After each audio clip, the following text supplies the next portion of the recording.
समय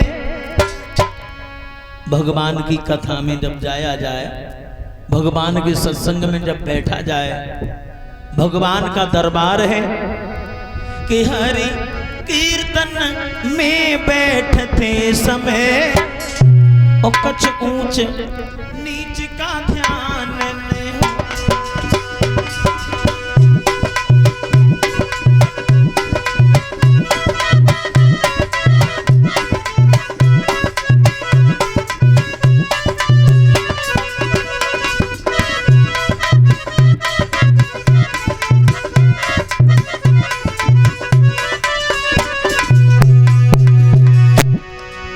भगवान के कीर्तन में जब बैठा जाए तो ऊंच नीच का कोई ज्ञान नहीं होना चाहिए। हर कीर्तन में बैठते समय कुछ ऊंच नीच का ध्यान न हो। अपनी विद्या अपने बल का, अपने धन का अभिमान न हो।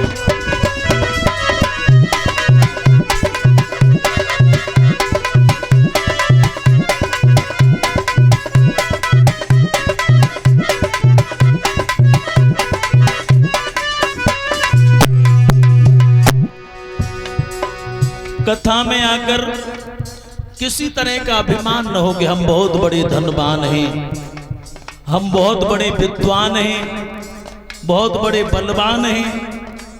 किसी तरह का अभिमान नहीं होना चाहिए। लेकिन आजकल जो श्रोता आते हैं कथा सुनने के लिए, वो क्या विचार लेके आते हैं, इसके बारे में भी बताया।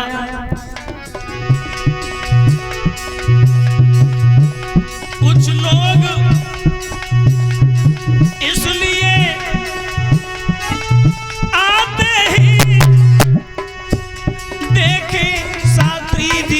कैसे हैं, वो दुबले हैं या पतले हैं, वो कथा किस तरह कही दे।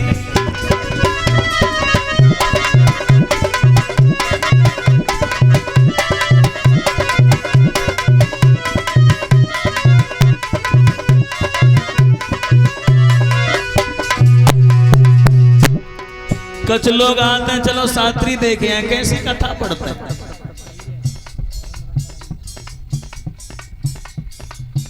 तो ये विचार लेके आते चलो शास्त्री देखे हैं।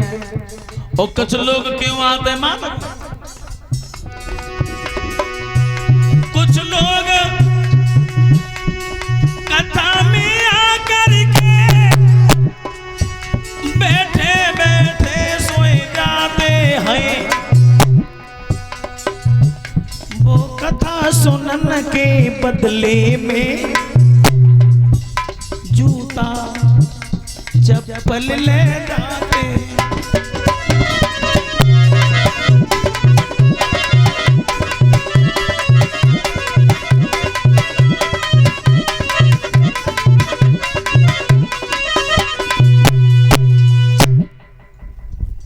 कुछ लोग आते हैं पुरानी उतार के दत्ते ही घूम फिर के देखी नई कौन सी है। आरती नए भईता से पहले भी नई पहनी, सीधे खेतन में निकली गई। और माफ करना खैर यहाँ पर ऐसा कोई नहीं है, सब बढ़िया लोग हैं, दूसरे जगह की बात बता रहे हैं। हाँ, बहादुरगढ़ के सब बहादुर लोग हैं, ईमानदार हैं।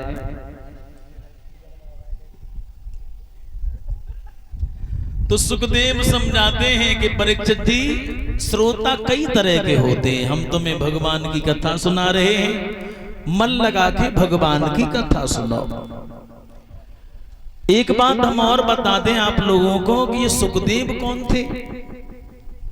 सुखदेव इतने बड़े ज्ञानी कैसे बन गए? तो प्रमाण मिला कि सुखदेव पूर्व जन्म में पुरुष नहीं थे, ये पूर्व जन्म में एक तोता थे, तोता।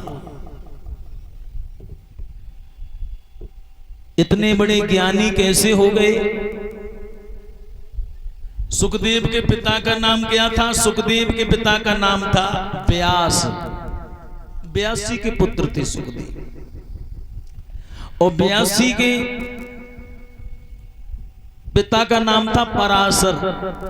पराशर के पुत्र थे व्यास और व्यास के पुत्र थे सुखदेव। इतने बड़े ज्ञानी कैसे हुए?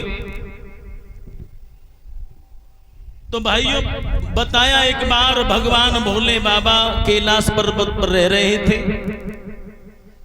दक्ष की बेटी सती के साथ में। नारद ने जब देखा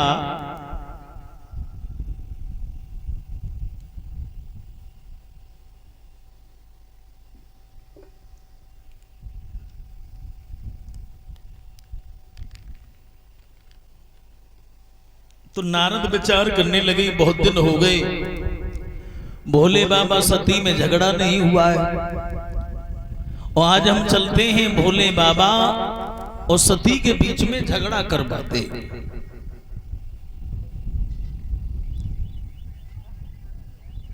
और पहले तो खैर एक नारद थे, और अब तो घर घर में नारद हैं, गांव गांव में नारद हैं। जाके कबू लड़ाई न भई उतना से चुगली करके झगड़ा करवाए दे, पड़ोसी पड़ोसी में झगड़ा करवाए दे, भाई भाई में झगड़ा करवाए दे, पति पत्नी में झगड़ा करवा दे। देवर्षि नारद ने जब देखा तो महात्मा नारद पहुंच गए कहां? कैलाश पर्वत पर। और गए कब? जब गए जब भोले बाबा समाधि में बैठे थे तब। सती ने जब देखा है, कहा है आओ नारद। चित्त तो प्रसन्न है। नारद ने कहा हम तो ठीक हैं, लेकिन तुम्हारी चिंता लगी रहती है। काय की चिंता? कैसे आना हुआ? तो नारद कहने लगे भोले बाबा से काम था।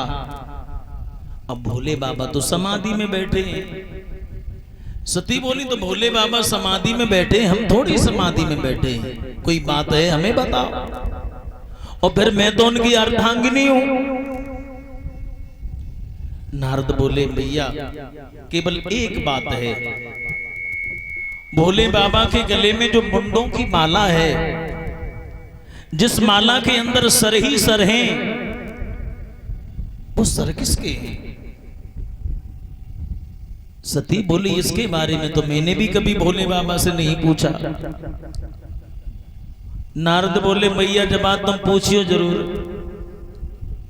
अब रुई की ढेरी में चिंगारी लगाए के नारद हुवन से चले गए। कुछ देर के बाद भोले बाबा की समाधि खुली।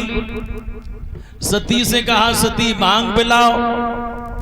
सती बोली भांग तो बाद में, पहले हमें ये बताओ भोले बाबा तुम्हारे गले में जो ये सर पड़े हुए हैं, जो ये माला में सर पड़े हैं, ये सर किसके? समझ गए नारद की फेरी लग गई। भोले बाबा समझ गए कि नारद की फेरी लग गई, कुछ बोले नहीं, खामोश खड़े रहे।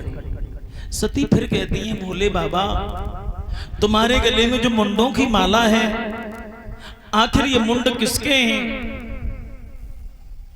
भोले बाबा बोले सत्य अगर पूछना चाहती